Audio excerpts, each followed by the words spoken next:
தமிழகத்திற்கு எந்தவித திட்டங்களையும் செய்யாமல் துரோகம் செய்த மோடியை மக்கள் ஏற்க மாட்டார்கள் என்று தமிழக காங்கிரஸ் தலைவர் செல்வ பெருந்தகை கூறியுள்ளார். திருப்பூர் தொகுதி இந்திய கம்யூனிஸ்ட் வேட்பாளர் சுப்பராயனை ஆதரித்து ராயபுரம் பகுதியில் நடைபெற்ற பிரச்சார பொதுக்கூட்டத்தில் பேசிய அவர், நாடாளுமன்ற தேர்தல் ஜனநாயகத்திற்கும் சர்வாதிகாரத்திற்குமான தேர்தல் என்று கூறினார்.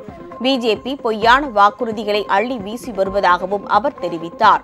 கூட்டத்திற்கு பின்னர் செய்தியாளர்களை சந்தித்த செல்வ பெருந்தகை, பிஜேபி இஸ்லாமியர்கள் மற்றும் கிறிஸ்துவர்களை மட்டுமில்லை, இந்துக்களையும் ஏமாற்றி வருவதாக குற்றம் சாட்டினார்.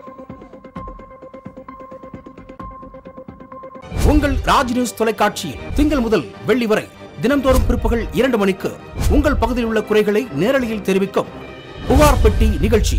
பங்கு பெறுங்கள், பயனடையுங்கள், காணத் தவறாதீர்கள்.